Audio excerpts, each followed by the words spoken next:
Hi friends, today I will discuss a new topic which is related to palmistry.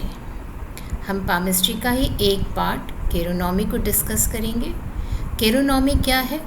केरोनॉमी में हम हाथ के shape पर यह डिसाइड कर सकते हैं, देखकर समझ सकते हैं कि हमारे सामने जो है उसका नेचर कैसा होगा, उसकी लाइक्स डिसलाइक्स क्या होंगे और उसकी पर्सनालिटी किस तरह की होगी. केरोनॉमी केरोमैंसी का ही एक पार्ट है. केरोमैंसी में हम हाथ की जो रेखाएं होती हैं इनको स्टडी करते हैं, वेयर एज हम केरोनॉमी में हाथ के शेप पर यह डिसाइड कर सकते हैं, देखकर समझ सकते हैं कि सामने वाला इंसान किस तरह का है. तो आइए चलिए हम जानते हैं कि हमें केरोनॉमी में हाथ के शेप को देखकर किस तरह से यह समझना चाहिए कि सामने वाला इंसान जिससे हम बात कर रहे हैं उसका स्वभाव कैसा है. सबसे पहले एलिमेंट के अकॉर्डिंग केरोनॉमी में हाथ को 4 पार्ट में बांटा गया है. अर्थ shape of hand, fire shape of hand, air shape of hand, water shape of hand, ये 4 पार्ट हैं. अब हम यह कैसे समझेंगे कि हमारे सामने जो है वह उसका हाथ किस शेप का है. इसको जानने के लिए छोटे से रूल्स हैं जिन्हें आप ध्यान से समझें तो ये बहुत ही आसान है समझना कि हम हम बहुत ही आसानी से समझ भी सकते हैं. तो चलिए देखते हैं कि हमें हाथ के शेप को किस तरह से देखना चाहिए. हाथ के शेप को देखने के लिए हमारा जो ये पाम है इसे हम 2 पार्ट में बांटते हैं. ये हमारा यहाँ से यहाँ तक का पार्ट हमारा पाम है और ऊपर का पार्ट हमारा फिंगर है. हमें यह देखना होता है कि फिंगर लॉन्ग है या शॉर्ट है. अब हम ये कैसे देखेंगे कि हमारा फिंगर लॉन्ग है या शॉर्ट है? इसका एक बहुत ही सिंपल सा मेथड है. आपको कुछ भी नहीं करना, सिर्फ अपने मिडिल फिंगर के बेस से tip of the middle finger तक इस लेंथ को मेज़र करना है और उसके बाद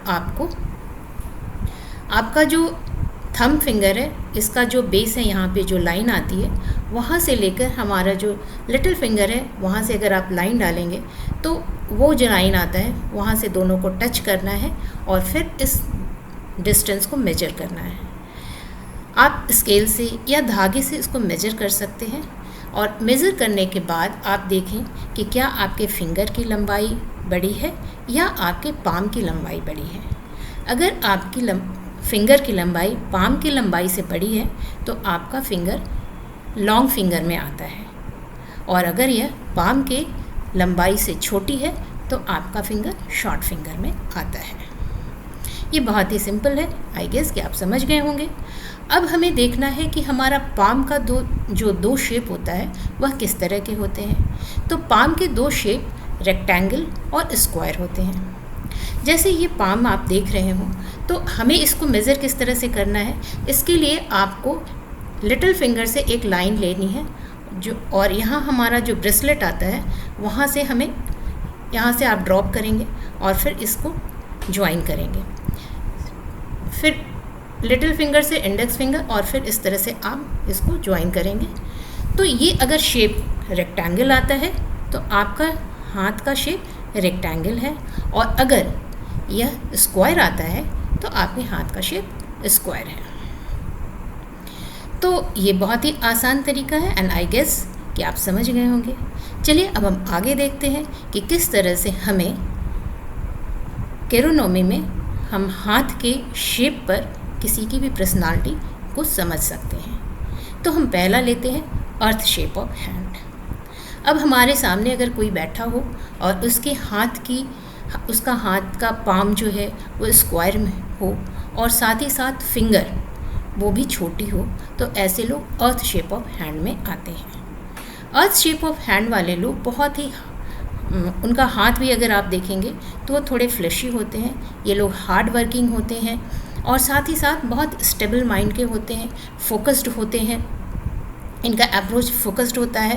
फिक्स्ड सेट ऑफ फ्रेंड्स होते हैं और उन्हीं के साथ वो रहना चाहते हैं. बहुत ज़्यादा इधर उधर बहुत सारे फ्रेंड्स भी नहीं बनाते. लॉयल होते हैं, स्मूथ होते हैं, इजी गोइंग होते हैं, थोड़ा सेंसिबल होते हैं और साथ ही साथ इन पर आप रिलाई भी कर सकते हैं. इनको नेचर ज़्यादा पसंद होती है. लेकिन इनके साथ प्रॉब्लम ये होती है कि अगर इनके साथ किसी ने बुरा व्यवहार किया है तो वह इनके दिमाग में बैठ जाता है और फिर उसको वो नर्स करते हैं, वो फीलिंग को वो नर्स करते रहते हैं। कई बार तो इनको पता भी नहीं होता और उनके मन में यह फीलिंग बैठी रहती है कि सामने वाले ने मेरे साथ ऐसा किया है। उन्हें लगता है कि शायद वो भूल गए, लेकिन उनके दबे हुए मन में कहीं ना कहीं यह बैठा रहता है। अब इसके कारण इनको एसिडिटी और डाइजेशन की प्रॉब्लम भी हो सकती है। हेल्थ में देखेंगे तो एसिडिटी और डाइजेशन की प्रॉब्लम होती है। ये हो गई। अगर नेगेटिव हम पॉइंट देखें इसका, तो ऐसे लोग थोड़े से लेज़ी होते हैं और सेल्फ सेटिस्फाइड होते हैं। आई मीन टू से कि अगर इनको, जैसे ये बहुत ज़्यादा चेंजेस पसंद नहीं करते, तो अगर इनका कहीं दूसरी जगह ट्रांसफ़र भी हो जाए तो ये जाना नहीं पसंद करते, रादर वो प्रमोशन छोड़ करके वहीं पर खुश रहते हैं। तो इस तरह की चीज़ें आपको, इस तरह की characteristics earth shape of hand वाले लोगों में मिलेगी। अब हम दूसरा देखते हैं, year shape of hand.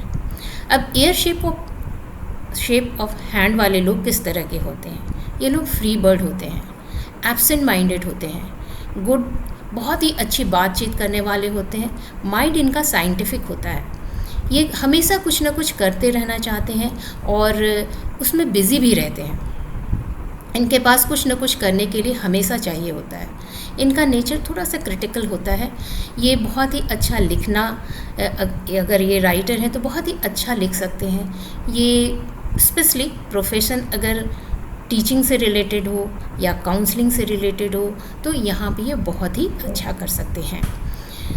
Media person भी ये अच्छे हो सकते हैं। अगर किसी को समझाने का कोई काम करना हो तो भी ये बहुत ही अच्छा करते हैं। ये क्रिएटिव होते हैं और हमेशा इनका माइंड एक्टिव होता है। बट इनके साथ ये प्रॉब्लम है कि ये थोड़े लेस इमोशनल होते हैं, इतना ज़्यादा चिंता नहीं करते दूसरों की और अपने में ही लगे रहते हैं। इसके कारण कई बार लोग इन्हें गलत समझ लेते हैं। अब हम देखते हैं फायर शेप ऑफ हैंड वाले लोग कैसे होते हैं। तो फायर शेप ऑफ हैंड वाले जो लोग होते हैं उनकी फिंगर्स थोड़ी छोटी होती है, मगर पाम का शेप वो रेक्टेंगल होता है। ऐसे फायर शेप वाले जो लोग होते हैं वो काफ़ी एंथुजियास्टिक होते हैं, क्रिएटिव होते हैं, गोल ओरिएंटेड होते हैं और इंट्यूटिव होते हैं। ये बहुत ही अच्छे सोशलाइज करने में भी काफ़ी अच्छे होते हैं और साथ ही साथ ये सेल्फ क्रिटिक बहुत ही अच्छे होते हैं। ये अपने कोई भी काम किया इन्होंने तो उसमें वो खुद से अपने आप को जज करते हैं कि उन्होंने जो काम किया वो कितना अच्छा है, कितना नहीं है। और फिर अगर उनको लगता है कि ये काम में यहाँ पे थोड़ी सी कमी रह गई है तो सामने में कोई भी अगर कितना भी अप्रिसिएट करे, बट उनके माइंड में वो बैठा रहता है और फिर नेक्स्ट टाइम में उसको इम्प्रूव करते हैं। तो एक तरह से ये सेल्फ क्रिटिक होते हैं, जो कहीं ना कहीं अच्छी बात है। इन्हें हम रिकमेंड करते हैं कि इन्हें मेडिटेशन करना चाहिए और अपने माइंड को क्रिएटिव फील्ड में यूटिलाइज़ करना चाहिए। अगर नेगेटिव एस्पेक्ट देखें तो ऐसे लोग डोमिनेटिंग होते हैं, डिमांडिंग होते हैं और इम्पल्सिव होते हैं। और हेल्थ वाइज में इन्हें हाई बीपी की प्रॉब्लम और फीवर, इस तरह की प्रॉब्लम हो सकती है। अब वाटर शेप ऑफ हैंड को देखते हैं।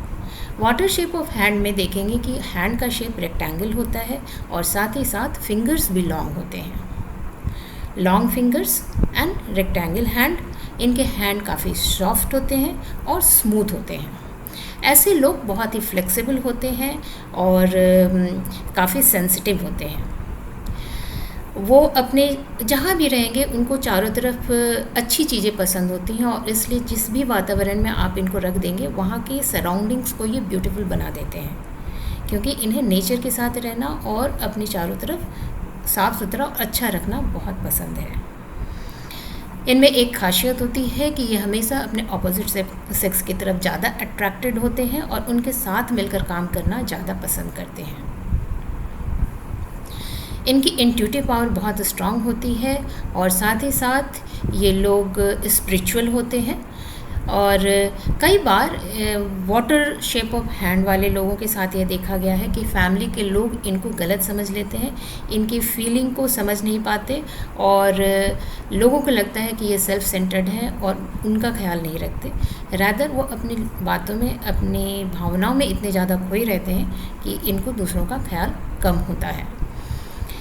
ऐसे लोग सोशल वर्क बहुत ही अच्छा कर सकते हैं, नर्स हो सकते हैं, साइकोलॉजिस्ट का काम अच्छा कर सकते हैं और काउंसलर का काम भी बहुत ही अच्छा कर सकते हैं।